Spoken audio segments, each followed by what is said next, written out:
d'écouter les podcasts d'Authentic Talent. Je suis Chloé Toiti, fondatrice d'Authentic Talent, qui est un cabinet de conseil en talent management, également distributeur officiel de Hogan Assessment en France. Et chez Authentic Talent, on a la chance d'accompagner des structures de toute taille et de tout secteur autour de leurs enjeux de sélection, d'accompagnement individuel ou collectif. Et on a créé ce podcast pour aller explorer avec des dirigeants et des experts RH les différents enjeux humains d'aujourd'hui et de demain. Aujourd'hui, j'accueille Florence Dupré, directrice générale adjointe La Poste Santé et Autonomie. Bonjour Florence, je suis ravie de t'accueillir aujourd'hui dans le podcast. Et je vais te proposer, si tu veux, pour démarrer, de te présenter, de nous raconter un peu qui tu es, ton parcours pour ceux qui éventuellement ne te connaîtraient pas. Avec plaisir, Chloé. Donc moi, j'ai passé les 30 dernières années dans les industries de santé, après une formation scientifique et une formation marketing. Formation scientifique où j'ai appris à apprendre et formation marketing où j'ai essayé d'apprendre à créer de la valeur. Okay. Donc pendant ces 30 années, j'ai fait plein de métiers dans les industries de santé, donc industrie pharmaceutique, industrie medtech. Et de tous ces métiers, à chaque fois, c'était dans des boîtes différentes, des petites, des grosses, des françaises, des internationales, sur des produits de niche, sur des produits de masse, très en amont en recherche et développement ou très en aval au niveau de la commercialisation. Donc, quelque part, j'ai un peu fait tous les métiers de la terre des industries de santé. Je vais prendre 3 exemples pour illustrer ce qui a forgé le leader que je suis aujourd'hui. Quelque part, les enseignements que j'ai pu en tirer. Première expérience, c'est ma première expérience de direction générale. J'ai créé une filiale. On était 3 quand je suis arrivée. Quand je suis partie, on était 85. Aujourd'hui, ils sont 120. Ils et elles sont 120. Et j'ai rencontré la présidente de cette boîte il y a 15 jours avec beaucoup d'émotion. Et ce que j'ai appris en créant une structure, c'est un peu ce que c'est que la crise de croissance. On parle des startups, on parle des boîtes moyennes. Et en fait, j'ai appris qu'on pouvait faire 1 + 1 qui soit égal à 0.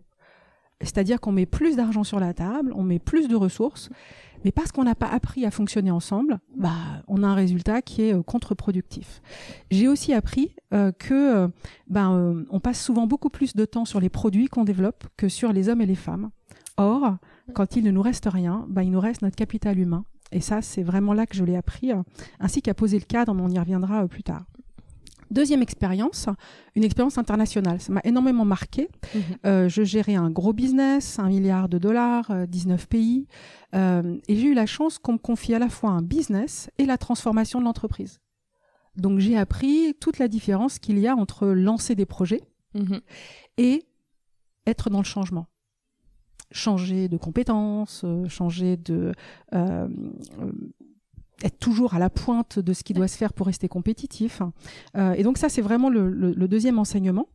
Et que la transformation la plus importante, c'est celle qui se fait au niveau de nos clients.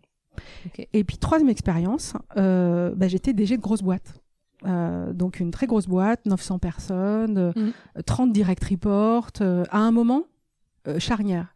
Et là, j'ai appris ce que c'était que de gérer une structure qui devait changer de trajectoire et où on peut pas impacter tout le monde personnellement. Donc, il faut travailler ces direct reports, travailler la couche managériale, celle qui est toujours la plus difficile à atteindre. Et puis, les empowerer, donc les équiper pour qu'eux-mêmes puissent transmettre une culture managériale, une culture du leadership à leurs équipes. Voilà. Et puis là, je suis allée au bout de l'expérience, puisque en tant que leader, suite à une réorganisation, j'ai dû apprendre à mon équipe à travailler sans moi. Donc, ils ont supprimé les postes de président dans cette boîte. Alors, c'est des cabinets de conseil qui conseillent ça. Et donc, moi, j'ai passé les 6 derniers mois en poste à essayer d'expliquer et de mettre en place une organisation qui allait fonctionner sans moi. Donc, voilà mes 30 dernières années. Effectivement. Voilà. Je dis un mot sur mon expérience actuelle. Bien sûr. Donc moi, j'ai choisi donc de sortir de ma zone de confiance et d'expérience puisque je suis sortie des industries de santé pour rejoindre le groupe La Poste. Alors, tu me diras pourquoi La Poste, quel lien avec la santé? Voilà, pourquoi? Voilà. Merci. Et en fait, La Poste, ça fait 10 ans qu'ils achètent des entreprises avec cette conviction qu'ils veulent devenir leaders dans les services de proximité humaine et de confiance numérique. Et la santé est un domaine extrêmement important dans lequel on coche les 2 cases. Donc là, je découvre des nouveaux métiers, je découvre les métiers du service, je découvre les métiers du soin, les métiers du digital, ce que c'est que d'animer une équipe d'une 30aine de filiales et d'en faire une équipe avec un noble purpose qui est de rendre mon industrie plus efficiente et de contribuer à ma juste mesure à rendre l'organisation des soins plus fluide, à avoir des parcours de santé qui soient meilleure, mieux organisée, pour que nos parents, nos conjoints, nos enfants, aient des parcours de soins et de santé qui soient meilleurs. Voilà. Bon, déjà, très belle carrière et Merci. Beaucoup de transitions hyper riches. Du coup, depuis combien de temps est-ce que tu as rejoint le groupe La Poste ? 6 mois. 6 mois, ok. Donc c'est tout nouveau, tout beau. Absolument. Qu'est-ce que tu peux nous partager aujourd'hui, Florence, que les gens qui nous écoutent ne savent probablement pas sur toi ? Alors, en général, les gens qui travaillent avec moi, je suis quelqu'un de très transparent. Mmh. Donc voilà, les gens qui travaillent avec moi, ils savent, je dirais, quasi tout de moi. Mmh. Ce qu'ils savent pas forcément, c'est d'où je viens. En fait, parce qu'on n'a pas forcément l'occasion de parler d'où on vient. Mmh. Et donc, j'ai choisi de partager, en fait, le fait que ma maman est d'origine indienne, que mon papa est champenois.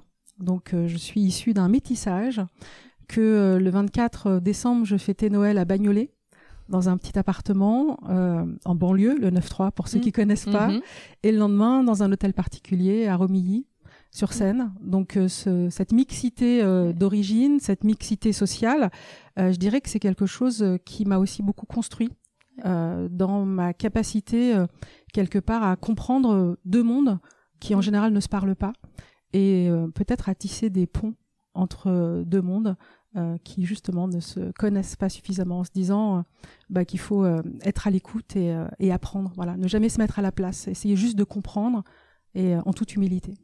Ça va faire une super transition avec la question que j'avais pour toi dans la foulée. Déjà, merci d'avoir partagé ça avec nous. Ma question suivante, c'est, tu le sais, tu interviens dans le cadre d'une série un peu spéciale qu'on a fait dans le podcast qui parle des femmes et de leadership. Dans l'échange qu'on a déjà eu au préalable, tu m'as beaucoup parlé du rôle du leader dans tous les sujets d'inclusion. Tu es très engagé sur ce point. Qu'est-ce que tu as envie de nous partager, peut-être en préambule, sur ta vision de ce sujet-là ? Alors, je vais revenir sur ma vision du leadership, qui est effectivement un leadership très inclusif. Si tu me permets, avant, je vais sauter à pieds joints dans le plat. Allez. Et sur le mot femme et leadership.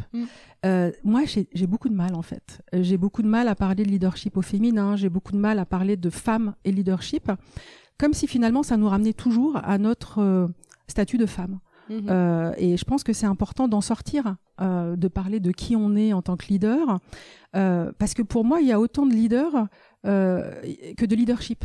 En fait, on est ce qu'on a traversé.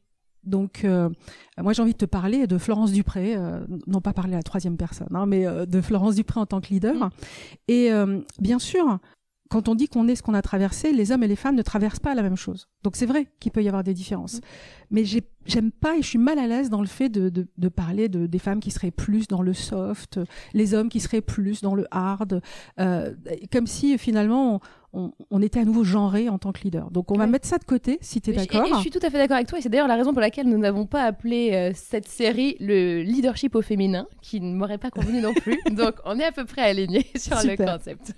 Voilà, et j'avais envie de mettre les pieds dans le plat et. Mais très bien. Ouais, super. Et donc du coup ta vision du leadership qui est riche et qu'on avait un petit peu exploré ensemble, qu'est-ce que tu peux nous en dire ? Alors la première chose, c'est que je pense que le leadership, ça se construit. Ça se construit au fil du temps, dans une démarche un peu réflexive, un travail permanent. Voilà. Donc, mon expérience, en fait, c'est que très tôt, j'ai été décrite comme étant un servant leader. Le servant leader, c'est le leader qui considère qu'il est au service de son équipe et qu'il est au service des personnes qui sont les plus proches de ses clients, en fait. C'est un peu la pyramide inversée du pouvoir. Et ça, c'est ce qu'on m'a dit dès le début, avec cette notion d'utilité, l'envie d'être utile. Et puis après, dans toutes mes expériences, j'ai compris que le rôle de leader et de dirigeant, c'est de poser le cadre. Et quand on pose le cadre, il y a une notion qui est très importante, et on arrive à l'inclusion à l'instant, c'est que pour que 1 + 1 soit égal à 2, et j'ai dit tout à l'heure que parfois 1 + 1 pouvait être égal à 0, il faut que 1 soit 1. Donc ça veut dire qu'il faut que chaque personne se sente inclus, se sentent comprises, n'est pas à porter de masque, n'est pas à jouer un rôle, n'est pas à se cacher, et donc puisse être il ou elle-même. Voilà. Donc ça, c'est pour que 1 + 1 soit égal à 2 minimum, il faut que le jeu existe. C'est une notion qui est extrêmement importante en leadership, parce que, je sais pas si tu connais la pyramide de Lencioni, mais la vulnérabilité, c'est la première étape de la pyramide. Et en fait, on porte trop souvent des masques. Moi-même, j'en ai porté dans ma vie. Faut toujours être plus fort. Faut montrer qu'en fait, ça va, même quand ça va pas. Et moi, j'ai jeté l'éponge là-dessus. C'est-à-dire que les hauts, les bas, c'est normal. C'est juste la vie. Voilà. Et donc, accepter qu'il y a des jours, on s'est frité avec des proches, ou on arrive ventre à terre à une réunion parce qu'il y a eu plein de catastrophes avant. C'est admettre qu'on est juste un être humain. C'est s'autoriser soi-même, et je considère que quand on s'autorise soi-même, on autorise l'autre à être lui ou elle-même.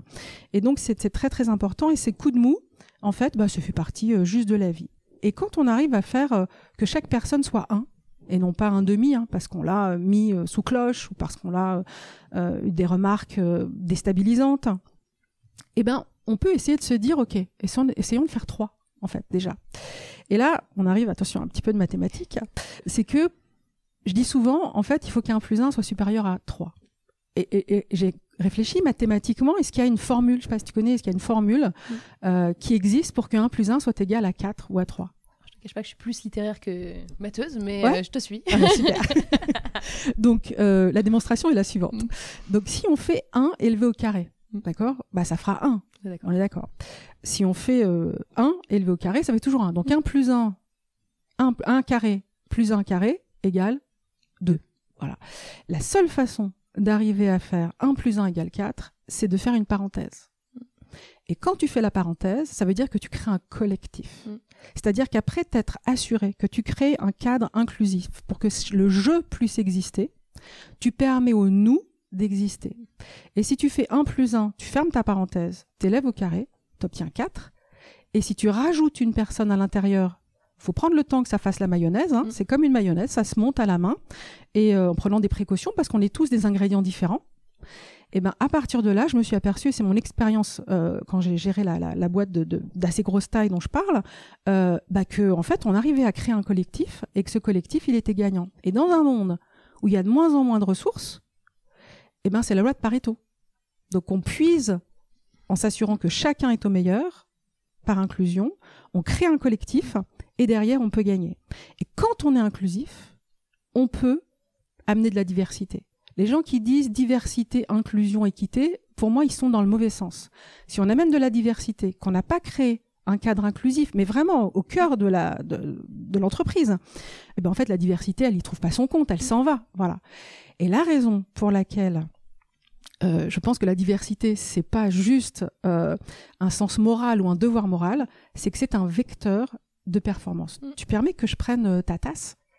Bien sûr. Ouais. Je te l'offre avec voilà, plaisir. merci. J'espère qu'elle est vide. Non, elle n'est pas vide. Donc, voilà. Si tu la regardes comme ça, toi, tu vois un cercle. On est d'accord. Moi, je suis là. Je suis située de l'autre côté. Je vois une anse. OK? Donc, quand tu prends un comité de direction et qu'on se ressemble tous, on est tous en train de regarder un cercle. Si tu prends des gens d'origines différentes, de parcours différents, de pensées différentes, si tu les mets dans un cadre où ils vont oser te dire « Oh Florence, je pense que là, tu n'as pas vu qu'il y avait une anse. » Quand on prend l'anse et qu'on est en groupe, en comité de direction, qu'on s'aperçoit que le problème, finalement, on peut le prendre comme ça, on peut mettre de l'eau chaude, on peut le porter sans se brûler. Donc, je prends cet exemple extrêmement parlant pour dire que si on veut être capable de voir les problèmes, et Dieu sait qu'on en a aujourd'hui, des problèmes, des difficultés, si on veut voir les problèmes en 3 dimensions, il faut créer des équipes diversifiées. Et pour y arriver, il faut aller vers de l'inclusion. Alors, je pense qu'il n'y aura évidemment pas de recette miracle. Et en même temps, quand je t'écoute, je me dis, il doit y avoir des dirigeants qui nous écoutent et qui se disent, mais comment fait-elle pour créer ce cadre inclusif? C'est quoi j'en sais rien, les expériences qui t'ont marqué ou les exemples que tu pourrais partager justement pour bien illustrer le rôle du leader, justement pas forcément uniquement de la RH, dans la création de ce contexte inclusif? La première chose, c'est que le leader, il doit avoir conscience que c'est sa responsabilité. Or, on n'est pas tous, en tant que leader, en train de se dire que ma responsabilité, c'est de prendre quelque chose qu'on m'a confié, une entreprise, une équipe, un projet, et de le porter plus haut. Voilà, ça c'est une vision du leadership. Moi, c'est ma vision. Diriger, c'est faire grandir en toute humilité. On me confie quelque chose, donc c'est un bien commun. Et mon rôle, c'est de mettre le cadre qui va permettre à chacun d'être performant, d'être collectif et que ce bien commun grandisse. Donc c'est ça en fait que j'essaie de mettre en place. Alors est-ce que c'est communément répandu ? Je suis pas sûre. Voilà, et donc tu pourrais me demander on est combien dans ce cas en fait ? Et ben en fait moi ce que je vois c'est qu'il y a deux types de dirigeants aujourd'hui face à l'inclusion, à la diversité, à l'équité. Il y a ceux qui considèrent que c'est un truc qui vient d'en haut, tu sais, dans ces boîtes américaines, les ricains, ils arrivent avec leurs trucs. Bon, on va le faire, mais tu vois, ça c'est la première catégorie. Ils l'ont pas chevillé au corps, c'est imposé. Et en fait là, il y a un décalage entre les mots et les actes. Voilà. Claire. Et puis, tu as ceux ou celles où vraiment, ils ont compris en fait que le 1 + 1 = 4. De toute façon, ils n'ont pas le choix. Il n'y a pas plus d'argent. Donc, faut être efficient. Et donc, ils vont créer ce cadre inclusif. Et on dit souvent, tu sais, que le poisson pourrit par la tête, ouais. Shadow of the leader. Donc, en fait, le nombre de sociétés qui ont ce cadre inclusif, bah, ça dépend de leurs dirigeants. Voilà. Est-ce que leur dirigeant, il a compris ça ? Est-ce qu'elle a compris ça ? Ce qui donne de l'espoir, en fait, c'est que ceux qui n'ont pas encore compris ça, ils vont être amenés, finalement, à y aller. Pourquoi ? Pour deux raisons. La première, c'est que le monde est de plus en plus complexe. Et donc, si on n'est pas inclusif, si on n'a pas des teams diversifiés, on ne sera pas gagnant. Donc, quelque part, le marché, j'ose espérer, je crois, le marché va à terme l'imposer. La deuxième chose, c'est que les générations actuelles, alors là, elles nous mettent plein la figure là-dessus. Parce que la diversité, c'est même pas un sujet. L'inclusion, c'est pas un sujet. Et puis l'efficience, ils la poussent très haut. Équilibre vie perso, vie professionnelle. Donc ils aiment pas perdre leur temps. Ils aiment pas les guerres de pouvoir. Ils aiment pas la politique politicienne. Donc mon vecteur d'espoir, c'est que de plus en plus de leaders s'approprient ça. Après, on va y venir. Il y a plein de façons de s'approprier. Il y a plein d'exemples. Il y a plein de techniques. Mais avant que ce soit de la technique, il faut que ce soit chevillé au corps. Je te donne un exemple. En fait, dans les réorganisations, très souvent, ça a été mon cas, on s'aperçoit qu'en fait, les hommes, en fait, ils retrouvent. Tu prends un comité de direction, sur 15 personnes, les postes qui sont supprimés, souvent, à la fin, c'est plutôt les femmes qui s'en vont.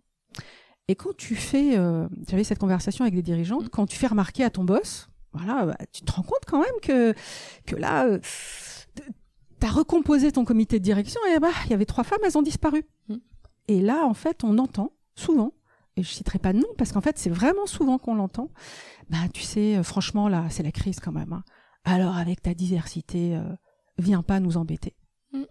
Et ça, on l'entend encore. Ouais. C'est là où tu vois que le sujet disparaît des sujets soi-disant importants et donc n'est pas si incarné qu'en situation de crise. Il n'est pas porté, il n'est pas viscéralement. En fait, je pense que tant qu'on n'a pas compris en tant que dirigeant qu'on n'est pas là pour diriger une entreprise, qu'on n'est pas là pour servir son ego, qu'on n'est pas là pour gérer des produits, mais on est là pour faire en sorte que des hommes et des femmes soient performants et développent un bien commun, en fait, on n'a pas compris que l'inclusion, c'était important. Voilà. Et donc, j'ose espérer que les entreprises gagnantes de demain, ce seront celles qui l'auront compris. Ouais. Merci. On va revenir sur pas mal d'exemples, mais même si le sujet des femmes et du leadership peut être un petit peu enfermant, j'aimerais bien avoir ton exemple.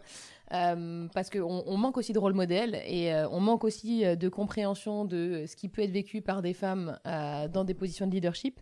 Toi, à titre personnel, est-ce que tu peux nous partager des difficultés que tu aurais vécues justement en tant que dirigeante ou des sujets dont tu as été plus interpellée au fur et à mesure de ton expérience ? Alors moi, je vais te dire, j'étais très naïve jusqu'à il y a très peu de temps. D'accord. Moi, j'ai vraiment cru, j'ai longtemps cru qu'en fait, le fait d'être une femme n'avait pas eu d'impact sur ma carrière. Vraiment, j'étais pas certainement pas très lucide. Et en fait, c'est vraiment une conviction. Tu m'aurais posé la question il y a quelques mois, je t'aurais dit non. Ce que j'ai observé, en fait, c'est souvent que je faisais peur à mon chef. Ok, pourquoi ? Parce qu'en fait, moi, je faisais j'essayais juste de faire mon job, mais comme je le faisais plutôt bien, je cherchais pas à prendre le job de mon patron. Et c'est vrai que j'ai fait peur à un certain nombre de personnes. Donc ça c'est vraiment des difficultés que j'ai eues. Okay. J'ai eu des difficultés où, en fait, finalement... on m'a fait sentir qu'il valait mieux que je sois petite pour que soit grand. Ça, je pense que ça, je suis pas la seule femme à l'avoir vécu. C'est pour ça que je dis, ne restez pas dans un environnement où on vous fait sentir. Si on vous fait vous sentir petite, c'est pas le bon endroit. Et donc j'ai cru que voilà, c'était juste parce que j'étais plutôt bonne, que voilà, je faisais de l'ombre. Et puis en fait, à un moment, tu sais, quand j'ai dû me réorienter, mon poste était supprimé, donc j'ai commencé à regarder mes compétences. 30 ans quand même, 30 ans à faire beaucoup de pas de côté, tu sais, parce qu'on dit souvent les hommes, ils montent un peu en ligne droite, et les femmes, elles font des pas de côté. J'ai fait plein de postes qui font que mon dernier boss, avant de rejoindre la Poste, à un moment, il me dit, Florence, comment tu fais en 6 mois en tant que DG? T'es déjà opérationnelle. Et je lui dis, tu sais, ça fait 25 ans que je m'y prépare, que j'ai fait tous les postes qui menaient à ça. Et donc, je me suis interrogée et j'ai réalisé, alors en toute humilité, honnêtement, que brique de compétences après brique de compétences, expérience après expérience, si j'étais pas une femme, je serais probablement CEO. D'accord, je serais déjà 1 ou 2 crans au-dessus. T'aurais pas fait tous ces pas de côté, en fait, quelque part. Ou en tout cas, je le serais déjà. Tu vois, je regrette aucun de mes pas de côté parce qu'en fait, je suis tellement plus forte de ces expériences. Sauf qu'en fait, quand on met tout bout à bout, et ce qui est très drôle, c'est que les personnes à qui j'en parle, elles me disent pas, non mais ça va pas, t'es folle. Elles me disent, ah bah ouais, t'as raison. Chasseur de tête, collègue, patron, ex-patron. Et donc, à partir de ce moment-là, je me suis dit, ok, donc si tu dois viser plus haut, parce que souvent les femmes, quand elles perdent leur job, d'abord elles le disent. Pas beaucoup d'hommes qui disent j'ai perdu mon job. En général, ils t'expliquent qu'ils sont partis parce que mais bon, c'est leur façon de raconter leur histoire. Moi, ça me fait pas honte, ça me fait pas peur de dire que malgré les qualités que j'ai pu avoir et les défauts sur mon poste, mon poste il a été supprimé. J'ai pas honte. Et quand j'ai cherché, en fait, je me suis dit au début, les femmes elles font ça. T'as un peu peur. Alors tu te dis, je vais prendre pas le premier poste qui vient, mais si c'est pas au même niveau, c'est pas grave. Je redescends pour remonter. Exactement. Et en fait, quand je réfléchis au fait que je devrais déjà être CEO avec mes compétences, en toute humilité, je me suis mise à viser les postes du dessus. Et c'est très drôle parce que du jour où j'ai regardé en haut, les propositions qui m'ont été faites ont toujours été des propositions de progression. Comme si moi, parce que j'avais changé mon regard sur ma carrière, en fait, les chasseurs de tête, les personnes que je rencontrais me voyaient différemment. Voilà. Finalement, j'en ai eu des difficultés, des claques, je m'en suis prise. Voilà, et j'ai appris au fil de l'eau. Ok, mais donc effectivement c'est intéressant avec plutôt une lucidité a posteriori sur... Ah ouais, moi j'ai cru que j'en avais pas de plafond de verre. C'est ça qui est pervers avec le plafond de verre. En fait, on le voit pas. Et je pense que c'est hyper intéressant parce qu'il y a effectivement quelques femmes de temps en temps quand tu les interviews qui te disent mais non, en fait on a exactement les mêmes chances et il se passe rien de différent et tu peux bien le vivre, je pense, ce qui est la façon dont a priori tu as évolué au fur et à mesure des années. Je regrette rien. Voilà. Non, pourquoi ? Parce que j'ai appris, je suis plus forte aujourd'hui, je suis forte de tout ce que j'ai traversé. Voilà. Tout en prenant conscience effectivement que la trajectoire aurait pu être beaucoup plus directe potentiellement. Absolument, mais en même temps, quand tu prends ces trajectoires directes, tu te retrouves à des postes de direction en étant vendeur plus, en étant financier plus, en fonction de la ligne dont tu viens. Quand tu as fait tous ces pas de côté, en fait, tu t'es enrichi. Ouais. Et donc, finalement, tu as vraiment développé ton leadership. Tu as développé, quand tu as été dans la R&D, quand tu as été dans l'accès au marché, quand tu as été, t'as fait de la finance, tu as vraiment un 360. Et là, tu es plus fort, forcément. Tu arrives beaucoup plus équipé et finalement, quelque part, ça vient confirmer le pourquoi est-ce qu'à des niveaux de poste similaires, les femmes peuvent être beaucoup plus compétentes. Je te rejoins complètement. Je vais peut-être perdre une grosse partie de l'audience. Non, parce qu'en fait, je pense que prendre conscience des lacets qu'on a fait, des vrais méandres, ça fait prendre conscience qu'effectivement, quand on est en compétition, on a en général un parcours plus étoffé. On le vend peut-être pas aussi bien, mais on a un parcours plus étoffé. Et alors concrètement, à ton avis, aujourd'hui, si on essaye de... Moi, je suis très orientée sur qu'est-ce qu'on peut faire pour, le présent et l'avenir. Comment est-ce qu'on peut aider des femmes à se projeter justement beaucoup plus sur des responsabilités de leadership ? Alors là, la première chose à faire, à mon sens, c'est éviter de les infantiliser. Et pourtant, j'en ai fait partie. Première interview, j'étais là. Alors, il faudrait qu'elle fasse ceci, qu'elle fasse cela. Il faudrait qu'elle ait moins peur. Et en fait, j'ai eu la chance de me frotter à mon entourage, dont ma femme, très féministe depuis très longtemps. Elle m'a dit, mais attends Florence, t'es en train de reproduire le patriarcat, quoi. Genre, il y a qu'à faucon, les femmes, elles devraient ceci. Donc déjà, arrêtez d'infantiliser. Voilà. Le cadre du dirigeant, c'est mettre le cadre. Voilà. Et que les personnes, en fait, elles puissent évoluer. Ça, c'est notre responsabilité. Après, est-ce qu'une femme a envie de grimper dans la hiérarchie ? C'est son choix. Sauf que très souvent, en fait, c'est pas qu'elle a pas envie. C'est que elle se dit qu'elle n'est pas prête. Et là, il suffit de quelques questions On a parlé tout à l'heure des lacets et en fait, pour lui faire prendre conscience que finalement, si, elle y est, peut-être même beaucoup plus prête que d'autres. Et puis, souvent, elle se dit, oh là là, moi, je n'ai pas envie de ressembler à mon boss. Voilà. Sauf qu'en fait, des exemples, quand on lui dit, oui, mais si tu es chef, tu vas inventer le métier. Si tu deviens CEO, si tu deviens DG, tu vas inventer le métier. C'est toi qui vas dire à quelle heure on part le soir. C'est toi qui vas dire à quelle heure on démarre le matin. C'est toi qui vas faire en sorte de ne pas être dans une culture du présentéisme. Parce qu'on est quand même un peu là-dessus. Moi, j'ai eu la chance d'avoir un boss homme quand j'étais à l'Europe. Il démarrait pas sa journée avant 9h. Il la finissait à 17h. Je ne sais pas ce qu'il faisait. Sauf qu'en fait, il arrivait parfaitement à faire son job. Il était hyper efficient. Et quand j'ai pris mon premier poste de président dans la grosse boîte, la personne qui était là avant moi, on démarrait toujours à 8h30 du matin. J'ai dit, moi, en tout cas, je n'organise rien avant 9h15 parce que ça me permet d'aller déposer mes enfants si je veux, si je peux. Et il se passe rien avec moi après 17h. Voilà. Et quand tu fais ça, c'est Shadow of the Leader.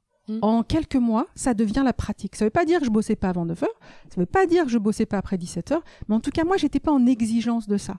Donc, quand on est en poste, ce que j'ai envie de dire aux femmes, après ne pas les avoir infantilisées, après leur avoir dit qu'elles ont le droit de ne pas avoir envie, après les avoir questionnées pour vraiment vérifier si c'est pas qu'elles n'avaient pas envie, mais elles se sentaient pas capables, si elles montent dans la hiérarchie, elles vont créer un nouveau style de leadership. Elles vont créer leur propre style de leadership.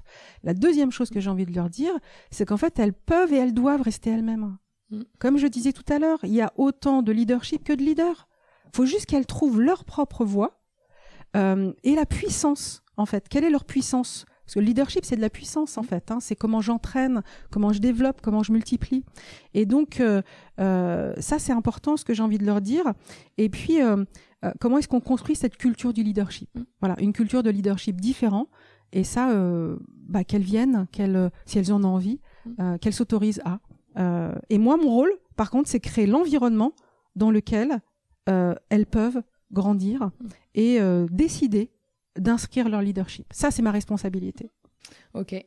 Ça me fait penser à une citation. Écoute, je vais te citer, Florence. Une citation que j'ai récupérée dans ce que tu as pu dire dernièrement. Tu disais, on n'a pas de baguette magique pour changer le monde, mais on a le pouvoir de changer nos entreprises et en le faisant, on peut commencer à changer le monde, justement. Moi, j'adore ce genre de citation.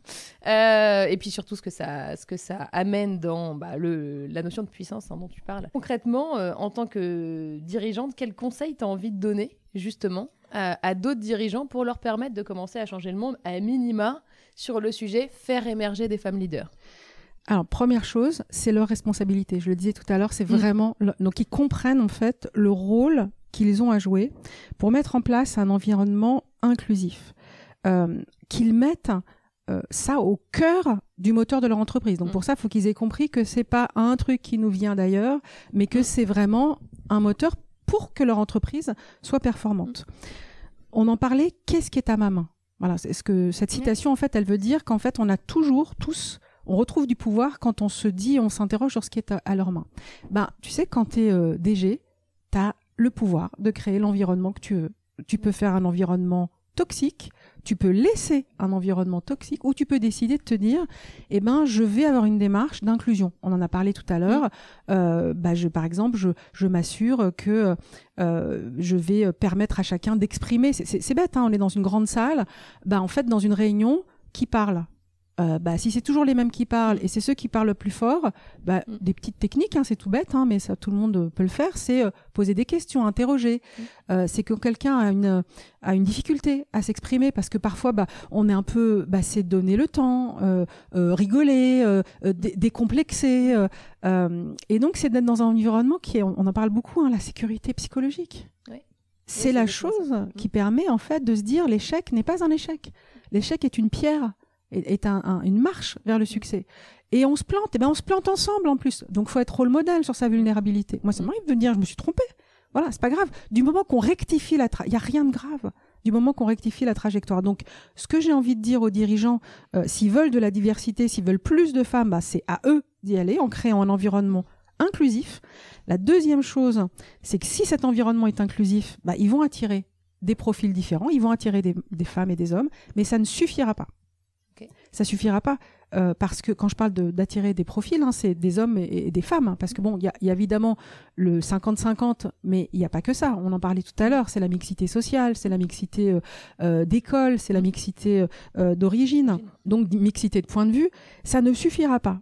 L'inclusion mène à la diversité, mais la diversité ne suffit pas parce que, en fait, il faut, en plus que le dirigeant, mette en place des programmes d'équité. Donc, inclusion, diversité, équité, et ça se fait de façon très proactive. C'est-à-dire qu'un leader, finalement, il est responsable de mettre de l'argent pour rectifier des décalages de salaire. C'est faisable. Voilà. Il est responsable de mettre de l'argent pour dire, là, on va coacher une promotion. Il est responsable de mettre de l'argent sur des programmes de travail sur les billets. Voilà. Pour ramener de l'équité. Et avoir toujours ça en tête. Et puis, le dernier conseil que je donnerais, et c'est à nouveau en termes d'humilité, moi, mon féminisme, je l'ai construit au fil du temps. Moi, je n'étais pas du tout féministe au départ. Moi, quand ma femme m'a dit, quand j'étais promue, je voulais m'appeler directeur commercial, elle m'a dit, alors là, déjà, Florence, tu vas démarrer en t'appelant directrice commerciale. J'étais là, mais non, je peux pas.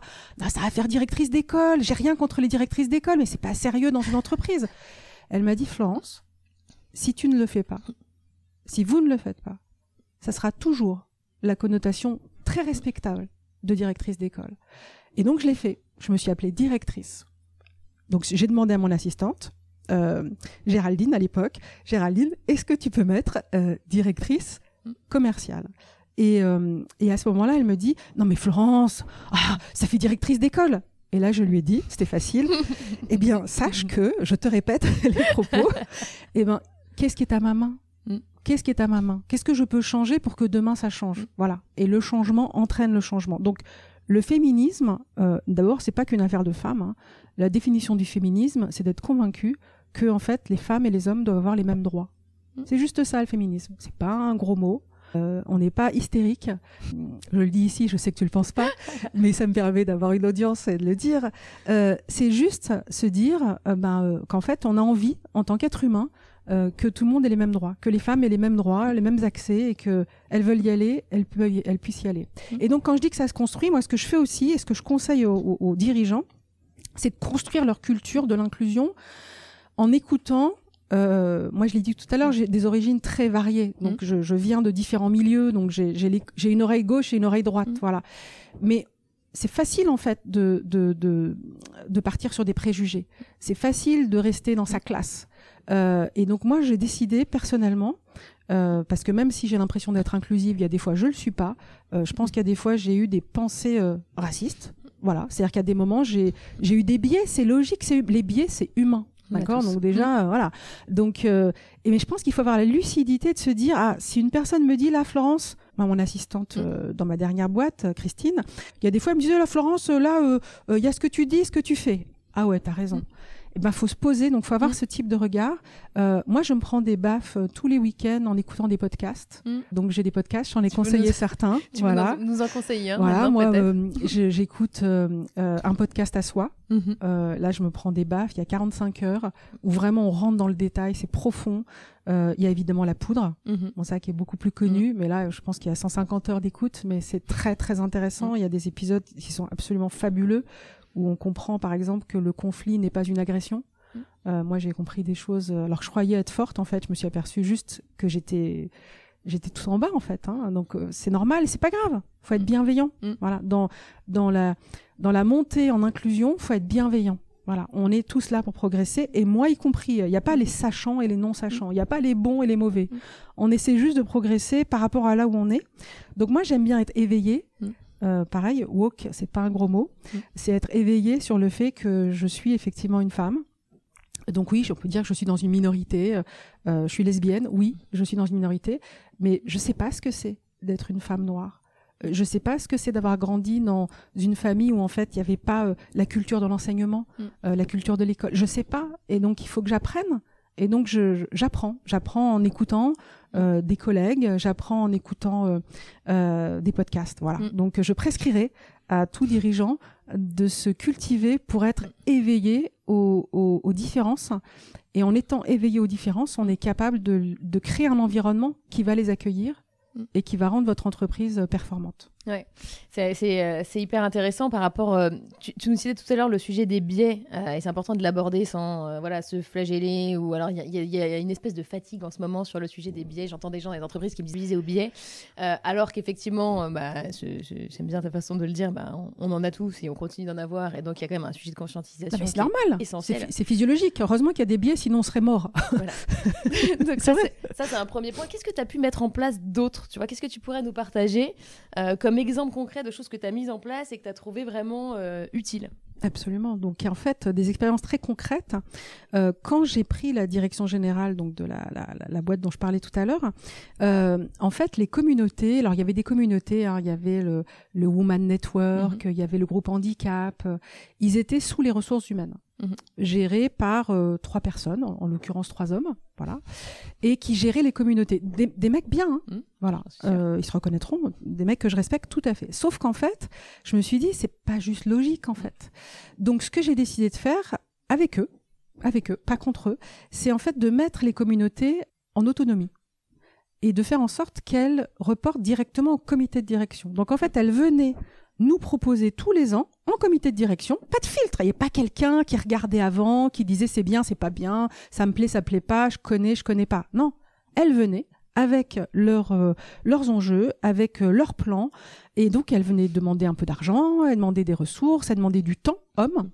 Et en fait, quand vous libérez les communautés, vous avez des trucs exceptionnels. Moi, j'ai vu dans ces communautés des forums, des associations, un peu comme pour recruter. J'ai vu, elles mettaient en place des études, des baromètres internes. Ça, c'est hyper important, les baromètres internes, parce que, alors ça demande un peu de sous, parce que ça demande d'organiser des enquêtes. Et par exemple, le réseau de femmes était venu pour faire une enquête sur la façon dont les femmes évoluaient dans l'entreprise. Le comité de direction a dit, super intéressant, mais plutôt que faire les femmes, on va faire les hommes et les femmes. D'accord? Comme ça, on va pouvoir comparer. Et puis, on va rajouter plein de questions. Donc, elles sont venues avec un projet comme ça, elles sont reparties avec une feuille de route comme ça, elles ont travaillé avec une sociologue en toute indépendance. Libérons les énergies et laissons les personnes qui sont le plus proches des problèmes les traiter. Et ils sont revenus, en fait, avec une enquête absolument extraordinaire. L'enquête, elle montrait 2 choses. Elle montrait que moi, je suis arrivée après une femme. Donc, ça faisait près de 10 ans que l'entreprise était gérée par une femme, moi étant la deuxième. Et en fait, ce que ça montrait, c'est que la vision dans cette entreprise-là du leadership était déjà androgyne. Donc, il y avait déjà un progrès qui avait été fait. Ils ne voyaient pas le manager comme masculin ou féminin. C'était des notions très androgynes, sur lesquelles les hommes et les femmes pouvaient se reconnaître. Premier enseignement. Deuxième enseignement, on parlait tout à l'heure du lacet. Là, j'ai eu la preuve du lacet. Et les hommes, ils montaient en ligne droite. Donc, quelque part, vous aviez un S et un I. Et en fait, on a décidé une chose en comité de direction aussi, c'est qu'on s'est dit, non, on va pas juste dire les femmes, faut qu'elles montent en I. Parce que ça, c'est pas bon pour les entreprises. Quelqu'un qui monte dans sa ligne, il va connaître un petit bout de l'entreprise. Donc, ce qu'on a dit, c'est qu'on allait prendre le S, qu'on allait prendre le I et qu'on allait en faire... Ça fait $1. C'est ce que j'ai dit. Bravo, Chloé. Ça fait $1. Où va-t-on arriver avec bravo. Donc, S plus I égale $. Et donc là, ça veut dire quoi? À nouveau, performance. Performance de l'entreprise. On a des leaders qui sont plus prêts parce qu'ils ont mieux préparé. Voilà. Donc ça, c'est l'enseignement. Tout ça en libérant les communautés et en les laissant traiter des questions. Je vous donne un autre exemple qui est la question des toilettes genrées.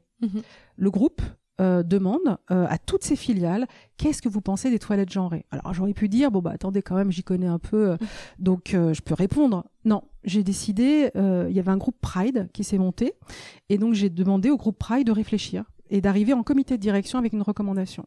Et alors? Et donc en fait, ils ont dit qu'on était prêts à faire des toilettes non genrées, donc on a décidé de mettre en place des toilettes non genrées, et puis dans leur plan d'action, il y avait beaucoup d'éducation en fait, faut parler de ce que ça veut dire, parce que sinon les gens comprennent pas pourquoi des toilettes genrées, c'est encore un truc.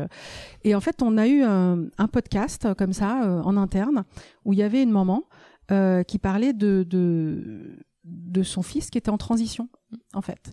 Et elle a expliqué ce que c'était, et elle a expliqué que son garçon en fait, quand il était sur l'autoroute, il se retenait, il n'allait pas aux toilettes parce que il savait pas où aller, il se sentait pas à l'aise chez les filles, il se sentait pas encore à l'aise chez les garçons. Et en fait, elle a dit, avec beaucoup d'émotion, évidemment, moi, je suis très fière très fière que mon entreprise ait décidé de faire des toilettes non genrées.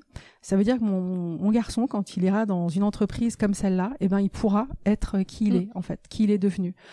Et en fait, c'était très drôle parce que j'avais ma DIRCOM qui m'a appelée juste après et elle me dit Florence, quand t'as dit les toilettes genrées, j'ai dit non mais on n'a pas mieux à faire quand même, hein, on n'a pas des problèmes importants.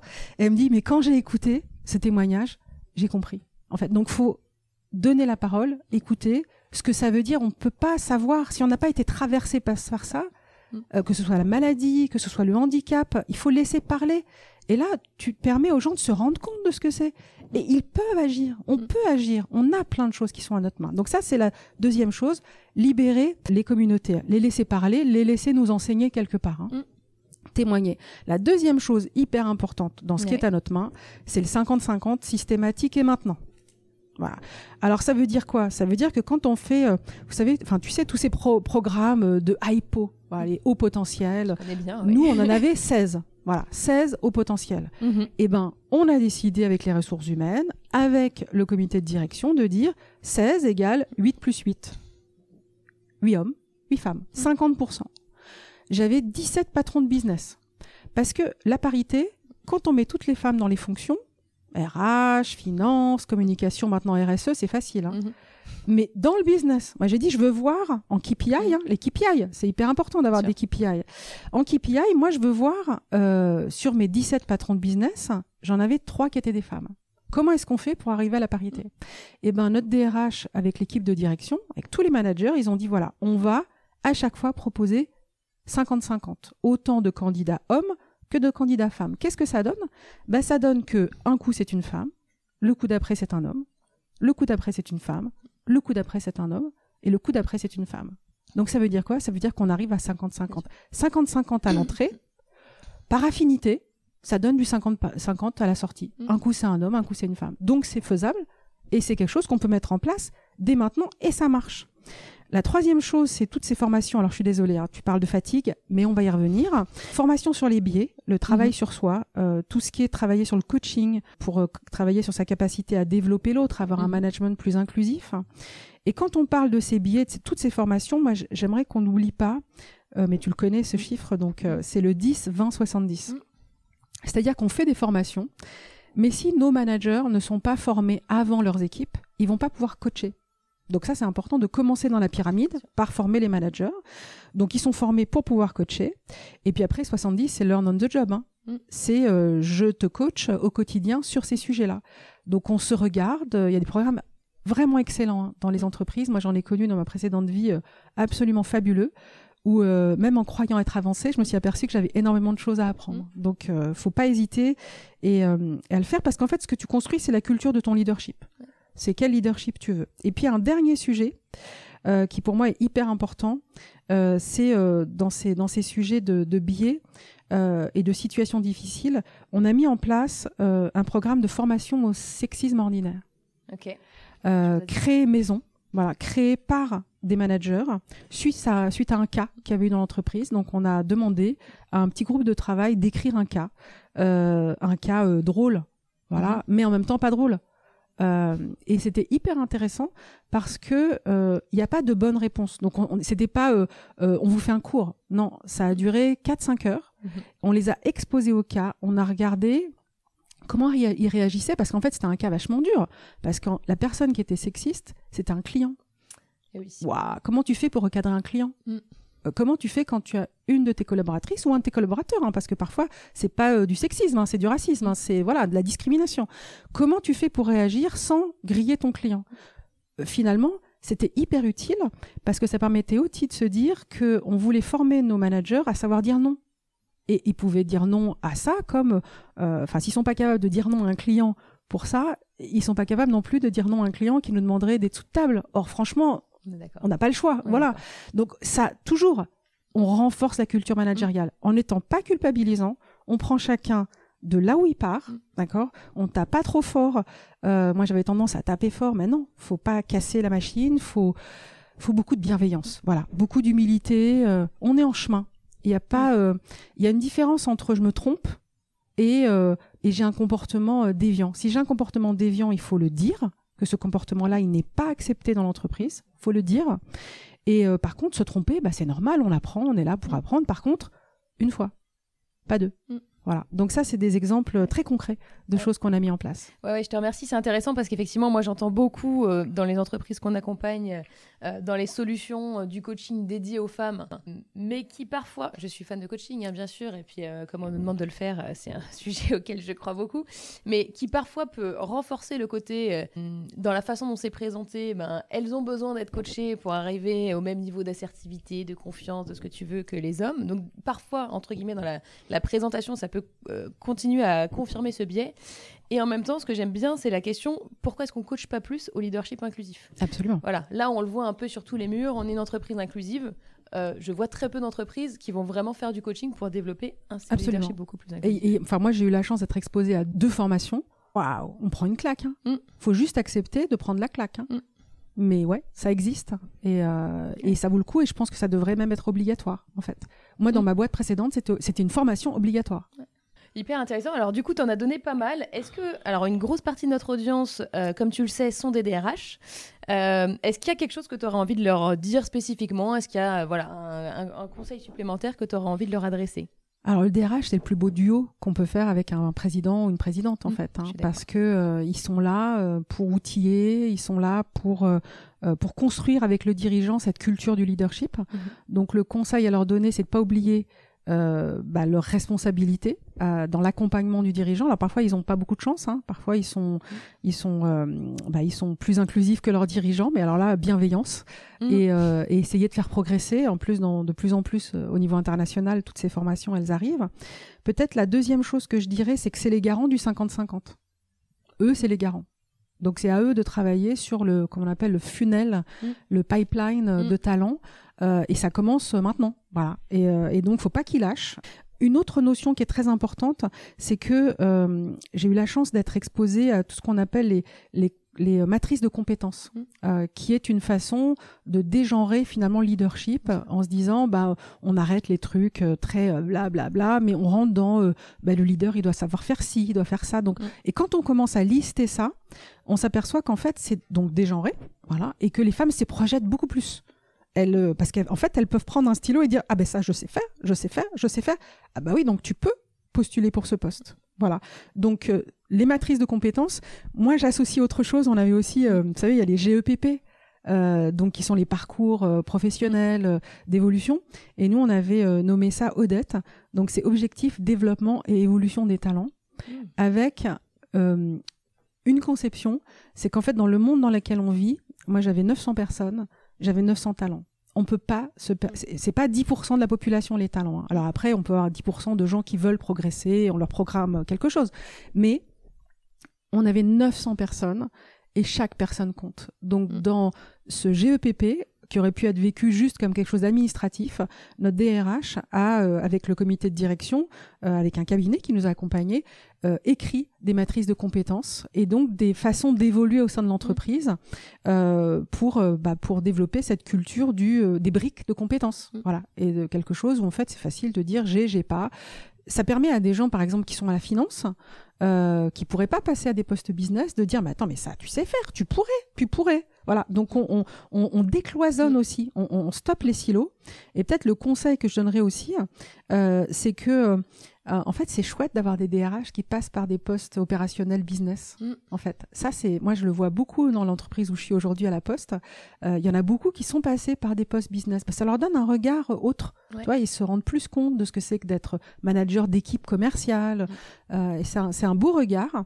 Et puis, dire aussi une chose importante, c'est que souvent dans le développement, les DRH considèrent, parce qu'il y a tu en parles, toi, c'est ton métier, tous ces programmes de talent, hein, et on oublie le learn on the job. On oublie qu'en fait, chaque leader a la possibilité de développer son équipe sur le job. On ne passe jamais assez de temps à travailler avec nos équipes sur leurs objectifs. Moi, je parle beaucoup de ce qu'on appelle les SMART goals, qui est une façon, en fait, d'objectiver la construction d'une trajectoire. Souvent, on a des patrons qui disent débrouillez-vous avec les détails. Voilà. En gros, moi, je dis la stratégie et débrouillez-vous avec les détails. Non, je pense qu'il faut aller opérationnaliser la stratégie. Et quand tu fais des SMART goals avec tes équipes, en tant que leader, tu t'engages, puisque tu valides les SMART goals. C'est-à-dire que tu valides les éléments, ce qu'on appelle les KPI in, c'est-à-dire les moyens que tu te donnes pour obtenir les résultats financiers ou de performance, donc tes KPI out. Et en fait, à la cible, donc je manage sur les résultats, moi je suis quelqu'un qui manage à la trajectoire. Et dans le monde dans lequel on est, il est plus utile pour atteindre sa cible. Moi j'ai un mantra qui dit, ou un motto qui dit « Shoot for the moon, if you miss it, you will end up in the stars ». Donc ça veut dire que si tu vises la lune, même si tu la rates, en fait tu vas finir dans les étoiles. Parce qu'en fait ce que tu travailles, ce que tu construis, c'est ta trajectoire. Et moi, en tant que leader, je construis des trajectoires. L'avantage, c'est qu'une trajectoire, on peut l'ajuster. Mais pour ça, faut être très réflexif. Faut faire des scrums, des sprints. Donc, à chaque fois, faire du diagnostic, de l'autodiagnostic. Et donc, ça te donne la culture de la réussite ou de l'échec parce que t'es pas sur les gros échecs ou les grosses réussites. T'es sur les petites. Et en fait, donc, tu construis ta trajectoire et t'apprends. Et tu crées une culture de trajectoire avec des SMART goals. Et ça, les DRH sont responsables, en fait, de la façon dont on écrit les objectifs.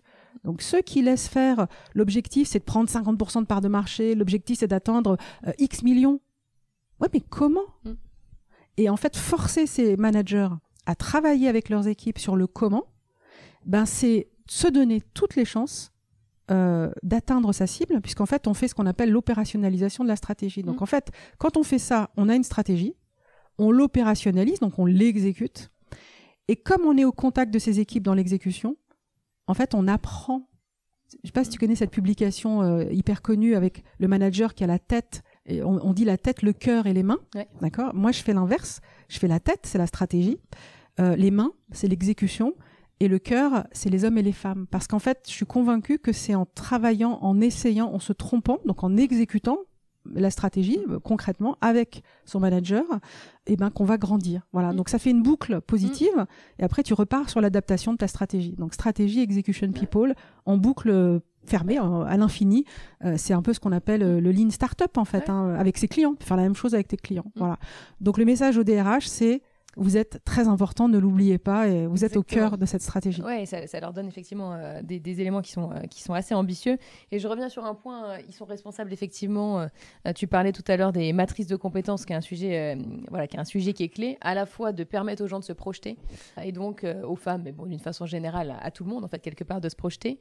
Mais ça permet aussi dans l'entreprise, on mettait l'équité à la fin, mais en termes d'équité, tu vas avoir de l'équité dans tes hauts potentiels quand tu décides dès le début que tu auras une règle de 50-50, mais aussi quand tu vas décider de rendre équitable la façon de les identifier. Oui. Parce que moi, ce que je vois régulièrement dans les pools de hypo, c'est que, alors des fois, tu as 8 hommes, 8 femmes, mais qui n'ont pas été identifiés du tout de la même façon, qui n'ont pas du tout les mêmes chances, du coup, derrière, d'arriver au même endroit. Et je pense qu'il y a un vrai sujet aussi dans le travail de l'identification et dans le travail de l'objectivation. Et tu veux dire, si je peux me permettre de te poser une question, tu veux dire quoi, non, pas identifier pareil, c'est-à-dire que... Eh bien, on se rend compte que, par exemple, les hommes vont très bien incarner, ceux qui se retrouveront dans ce pool-là vont très bien incarner le modèle attendu justement dans la matrice de compétences de leadership de l'entreprise, vont avoir de la vision stratégique, vont avoir de l'ambition, vont avoir tous ces éléments-là.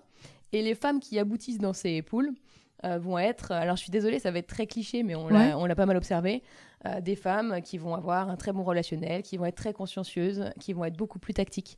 Et je dis pas que c'est le cas systématiquement, mais je pense que le rôle du DRH, c'est évidemment de s'assurer qu'il y ait de la diversité, mais de s'assurer que tu mets pas les personnes dans une situation d'échec où tu ne renforces pas, en jouant pas suffisamment justement sur l'équité, tu ne renforces pas le biais qui fait que derrière on va dire ah oui mais les hommes de ce pool sont quand même beaucoup plus susceptibles d'arriver là où moi je l'ai pas vécu, mais c'est intéressant que tu dises que tu l'as vécu parce que en fait quand je regarde les 8 et les 8, c'était le même genre en fait. Okay. Voilà, j'avais les mêmes personnalités, peut-être parce qu'elles avaient été travaillées. C'est-à-dire qu'en fait, dans mon entreprise, bien avant que j'arrive, il y avait des programmes d'équité. Yeah. Donc ça veut dire qu'en fait, elles étaient coachées. Par exemple, un des trucs, les femmes qui rejoignaient ce pool, elles avaient un coaching spécifique. Elles avaient un programme spécifique. Donc il y avait l'équité qui permet d'arriver à la parité Et pour moi, elles étaient au même niveau. Ouais. Voilà. Bah, c'est intéressant. Je pense que c'est une problématique assez courante, effectivement, qu'on voit et qui peut, des fois, quelque part, faire plus de mal que de bien à l'arrivée. J'ai évidemment plein de choses à te demander, mais malheureusement, on a un temps qui est limité. Je suis consciente de ça. Il y a une question que j'ai envie de te poser, c'est est-ce qu'il y a des projets ou des recherches futures sur lesquelles tu travailles et que tu aimerais bien partager avec nous aujourd'hui? Alors moi, en fait, j'ai monté un cercle de dirigeantes des industries de santé, voilà, qui est en train de se lancer avec cette volonté, en fait, de pouvoir discuter, comprendre comment faire pour qu'il y ait des femmes qui aient envie, en fait, de prendre des directions générales d'entreprise. Et puis, j'ai envie aujourd'hui, au-delà de ce cercle, d'aller un cran plus loin. Alors, c'est un projet là qui va, normalement, au moment où on sera sur les ondes, et il sera officiel, en tout cas lancé. Sinon, je te demanderai de couper. Je serais triste, mais je le ferai. Donc, en fait, si je reviens aux faits, voilà, quand on regarde les CEO et cette gender fatigue là, voilà, on en a parlé quand on a préparé l'entretien, mais les faits sont quand même très durs. Quand on regarde les femmes présidentes de boîtes au niveau international, c'est moins de 10%. Donc le poste de CEO, c'est moins de 10%. Si on regarde celles qui sont les mieux payées, c'est 0 sur 10. Voilà. Si on regarde dans certains métiers, la medtech par exemple, c'est 0 sur 10. Quand on regarde les CEO les plus influents, il y a 0 femme sur 10. Je sais. Voilà. Tu sais, c'est triste. Voilà. Moi, j'aime pas être triste. Alors, comme j'aime pas être triste, j'aime bien me mettre en mouvement. Tu sais, pour moi, l'action, ça soigne mon anxiété. Donc, je me soigne. J'ai le même remède. Et donc, en fait, je me suis dit, avec des leaders, je suis en train de monter un projet. Je suis en train de monter un mouvement, en fait, d'hommes et de femmes qui ont envie de s'engager. Ça va être dur ce que je vais dire. Qui ont envie de s'engager pour que ils voient la parité au niveau des CEO de leur vivant. Parce qu'au rythme, j'ai une étude là, la dernière, Spencer Stuart qui vient de sortir, mais elle montre toute la même chose. Au niveau de rotation des CEO et du pourcentage de femmes dans les nouveaux CEO, il y en a pour 80 ans. Ouais. Moi, dans 80 ans, c'est sûr, quels que soient les progrès de la médecine, je ne serai plus là. Moi, j'ai envie de le voir de mon vivant. Voilà. Donc, ce mouvement, il va s'appeler Woman for CEO et avec un sous-titre qui est la parité pour la parité. Voilà. Et donc notre objectif, c'est de réunir le 17 octobre, donc on a 6 mois pour travailler sur ce projet, 400 leaders, moitié hommes, moitié femmes. Voilà. Donc ça, c'est l'enjeu. Parce que je suis persuadée qu'on ne changera pas le monde si on n'est que entre femmes à essayer de le changer. Aujourd'hui, les postes de pouvoir sont les hommes qui l'ont. Et souvent, ils sont très, très bonne composition. Souvent, ils ne se rendent pas forcément compte de ce qui se passe. Et donc, c'est important de travailler avec eux. Et donc, les 3 thématiques sur lesquelles on va travailler entre maintenant et le 17 octobre, où on viendra lancer le mouvement officiellement dans Paris, c'est de travailler sur comment les femmes travaillent sur elles-mêmes, voilà, pour péter leur plafond de verre, comment les hommes travaillent sur eux-mêmes et entre eux pour prendre conscience des biais qu'ils ont et du rôle donc qu'ils ont à jouer pour mettre des cultures plus inclusives, pour mieux comprendre pourquoi ils pensent parfois que c'est un risque de prendre une femme versus un homme, pour comprendre le I, pour comprendre le S, pour se dire ok, on va faire du dollar et non pas du I, voilà, pour comprendre qu'en fait, oui, les femmes ne leur ressemblent pas. Donc c'est un biais de proximité, c'est pas grave, ils peuvent se sentir à l'aise malgré tout. Donc les femmes travaillent sur elles-mêmes, les hommes travaillent sur eux-mêmes, et puis 3e marche, parce que moi je fonctionne par marche, donc la parité pour dans 10 ans, voilà. Mais c'est facile. Pour que la parité ait lieu dans 10 ans, il suffit. J'aime bien ce qui est à ma main, d'accord ? Là c'est pas à ma main, c'est à notre main. Il suffirait qu'on applique le 50-50. C'est-à-dire que les derniers chiffres, si au lieu d'avoir 5 femmes sur 40 qui sont nommées CEO, on passe à 20 sur 40, c'est juste 50%. D'accord ? Donc déjà, on ne prend pas 100%. Il faut déjà dire aux hommes qui sont fatigués qu'en fait, on ne leur prend pas 100% des postes. Ils vont juste passer de 9 chances sur 10 de grimper à 1 chance sur 2. Et les femmes, elles vont passer de 1 chance sur 10 à 1 chance sur 2. C'est pas un beau monde, ça ? C'est pas un monde dont on a envie, homme comme femme ? Je pense que tout le monde répondra oui à cette question, j'espère. Et puis comme ça, si on arrive à ça, les hommes se demanderont plus s'ils ont grimpé et s'ils sont promus parce que c'est des hommes. ils seront promus parce qu'ils auront été les meilleurs face aux meilleures femmes. Voilà. Donc, ce mouvement s'appelle donc Women for CEO. La première marche, je l'ai dit, c'est les femmes travaillent sur elles. Deuxième marche, les hommes travaillent sur eux. Et la troisième marche, c'est on travaille ensemble à réinventer le monde des entreprises, la façon dont les entreprises fonctionnent. On met des competency frameworks, on met le 50-50 et on le fait ensemble. Moi, j'aime bien que chacun travaille sur ses problèmes à eux, voilà, les femmes, les hommes, sur eux. Et ensemble, on travaille à inventer les entreprises de demain, celles qui vont nous permettre d'être performantes dans un monde où il y a de moins en moins de ressources et où la loi de Pareto et de l'efficience devra s'appliquer parce que sinon on ne pourra pas continuer. Moi, j'ai tendance à dire qu'en fait, on doit continuer à croître et avoir un impact sociétal, parce que je suis convaincue que les sociétés ont un impact sociétal avec des ressources limitées. Donc, c'est continuer à croître sans utiliser de ressources supplémentaires. Donc, ça demande quoi ? Ça demande d'aller vers l'efficience. Voilà. Que 1 + 1 soit égal à 4. J'imagine des leaders de tous horizons, finalement. Alors en fait, pareil, ce qui est à ma main, j'ai tendance à dire que les gens que je connais le plus, en fait, c'est les personnes qui sont dans le monde de la santé et de la tech. Donc c'est ceux vers qui je vais aller. Mais nous invitons tous les champs d'activité qui sont intéressés à venir ce soir-là pour se dire qu'ils vont eux-mêmes monter leur propre mouvement dans leur champ d'activité, parce que l'idée, c'est qu'on soit 400 cette année et qu'on soit plusieurs milliers l'année prochaine, parce qu'on aura atteint un plus grand nombre de dirigeants et qu'on aura créé une société plus inclusive tout en étant plus performante. Génial. Très enthousiasmant. En tout cas, moi, ça me plaît beaucoup, ton projet. Donc, j'ai hâte de suivre ça. Est-ce qu'il y a une autre question que tu aurais voulu que je te pose aujourd'hui, Florence ? Oui. Ah. Dis-moi. En fait, tu sais, il y a beaucoup de gens qui parlent des mouvements de libération de la parole. J'aurais aimé que tu me demandes qu'est-ce que tu penses de ces mouvements de libération de la parole ? Qu'est-ce que tu en penses, Florence ? En fait, ce que j'en pense, c'est que le problème, c'est pas de libérer la parole. Parce que la parole, elle est là. Voilà, elle est là. Les femmes parlent. Je te donne un exemple. Moi, j'étais dans ma carrière un soir dans une soirée et j'ai une femme qui vient me voir et qui me dit « Tu sais, Florence, moi, je sais que si il m'arrive quoi que ce soit en clientèle, moi, mon manager, il me soutiendra toujours. Il faut que tu saches que c'est pas le cas partout dans l'entreprise. Qu'est-ce qu'on fait de cette parole quand on est dirigeante ? Qu'est-ce qu'on fait de cette parole ? Comment on la traite ? En fait, elle est là, la parole. Qu'est-ce que j'en fais en tant que dirigeant ? Et en fait, moi, quand on reparle de ce mouvement MeToo, de cette parole, en tant que dirigeant, ce que j'ai envie de dire, c'est qu'on a un rôle. Voilà. Donc, il ne s'agit pas de libérer la parole, il s'agit de mettre le cadre dans lequel la parole puisse être entendue. Donc, par exemple, avoir des relais d'arbitrage, de conciliation, que ces choses remontent et qu'on les traite en équipe, parce que c'est pas des sujets faciles. Que non seulement on fasse ces éléments d'arbitrage, mais aussi qu'on forme. J'en parlais tout à l'heure, formation, leadership. Moi, c'est la chose que j'ai décidé de faire, c'est de mettre en place une formation leadership sur ce que c'est que le sexisme, ce que c'est que les micro-agressions. Et donc, faire prendre conscience aux dirigeants que c'est sa responsabilité.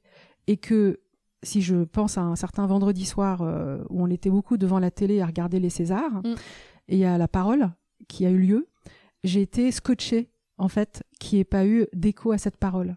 J'ai été scotchée de ce silence et je me suis dit, nous, en tant que dirigeants, on a un rôle à jouer. On doit dire qu'est-ce qu'on fait.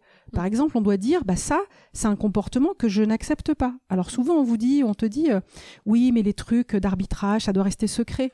Oui, ça doit rester secret au niveau nominatif.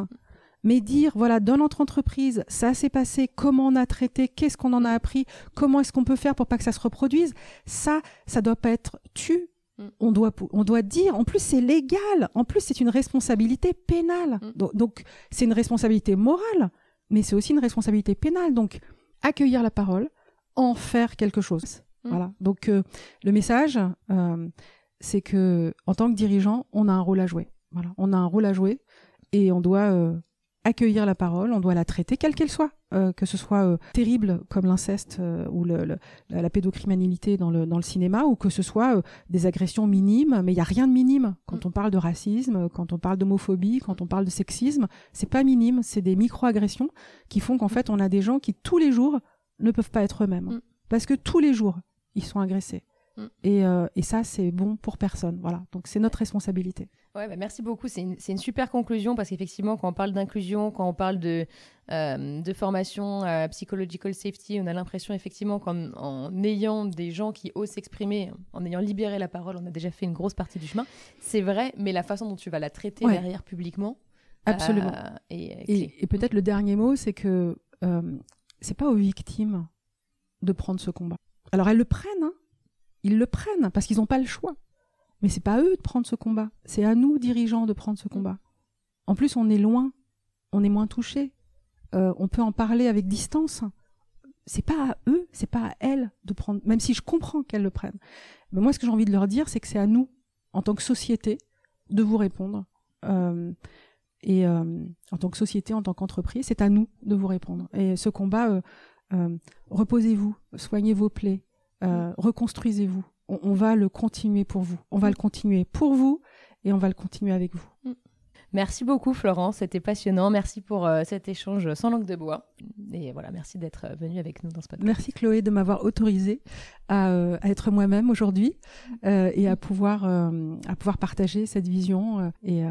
C'était un échange très intéressant et fabuleux. Merci à toi. Merci de nous avoir écoutés. On se retrouve très prochainement pour le prochain épisode. Et d'ici là, n'hésitez pas à réécouter les épisodes précédents ou à consulter la fiche synthèse qui reprend les points principaux de cette conversation et que vous retrouverez sur notre site internet. À bientôt!